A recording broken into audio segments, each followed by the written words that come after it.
Learning by विधि में आपका स्वागत है। आज की इस वीडियो में मैं आपको फ्यूचर परफेक्ट टेंस में बिफोर का यूज़ सिखाऊंगी।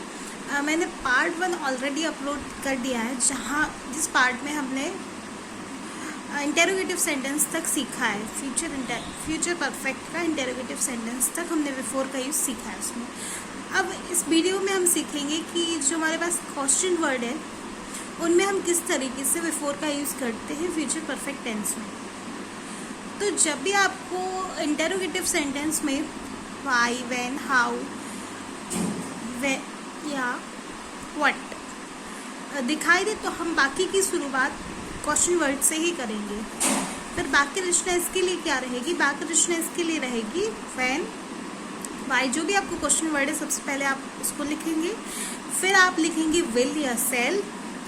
वो आप विल या सेल आप अपने सब्जेक्ट के अकॉर्डिंग लगाएंगे कि आपका सब्जेक्ट क्या दिया गया है, ठीक है। फिर आप लिखेंगे हैव। फिर आप लिखेंगे वर्ब की थर्ड फॉर्म, क्योंकि हमारे पास परफेक्ट टेंस है। और फिर हम लिखेंगे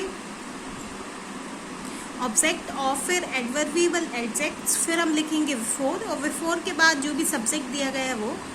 फिर हम लिखेंगे वर्ब की फर्स्ट फॉर्म एस या एस के साथ। अगर आपका सब्जेक्ट सिंगुलर है तो आप एस या एस का प्रयोग करेंगे। यदि आपका सब्जेक्ट सिंगुलर नहीं है तो आप एस या एस का प्रयोग नहीं करेंगे वर्ब की फर्स्ट फॉर्म के साथ। क्लियर?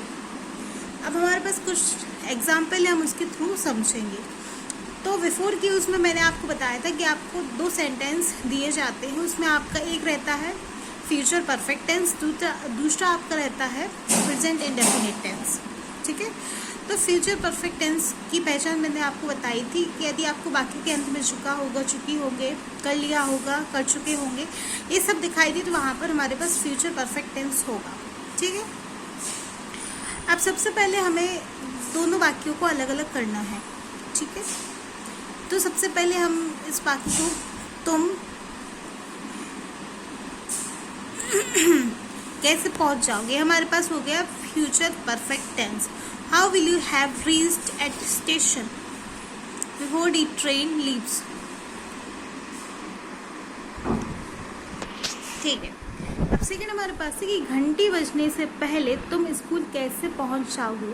तो इसमें हमारे पास ये हो गया प्रेजेंट फ्यूचर परफेक्ट टेंस कि तुम स्कूल कैसे पहुंच जाओगे। तो सबसे पहले हम कैसे को हमें पता है कि हाउ।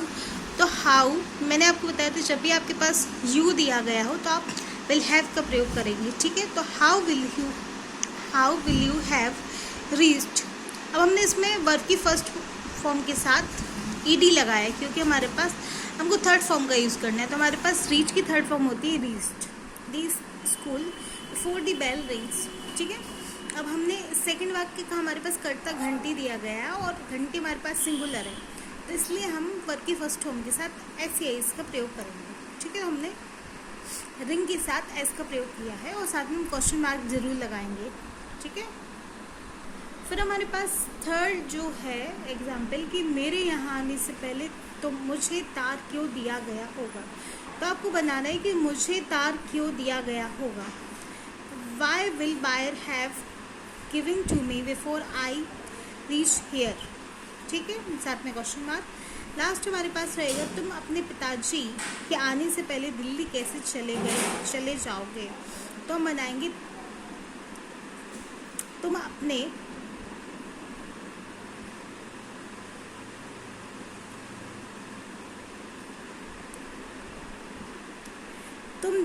तुम दिल्ली कैसे चले जाओगे अपने पिताजी के आने से पहले। तो how will you have gone to Delhi before your father comes, ठीक है, साथ में हम क्वेश्चन मार्क लगाएंगे। तो यहाँ पर हमारा क्वेश्चन वर्ड वाला कंप्लीट हो गया है। अब हम इसका इंटेरोगेटिव प्लस नेगेटिव देखेंगे और हमारा बिफोर का यूज फ्यूचर परफेक्ट टेंस में कंप्लीट हो जाएगा। तो जब भी आप इंटेरोगेटिव प्लस नेगेटिव आपको साथ में दिया गया है तो वाक्य की शुरुआत आप इंटेरोगेटिव सेंटेंस से करेंगे, फिर आप उसके बाद नेगेटिव सेंटेंस बनाएंगे, ठीक है। तो इसके लिए वाक्य रचना क्या होगी? विल या शैल, जो भी आपके सब्जेक्ट के अकॉर्डिंग सूटेबल है वो लगाएंगे।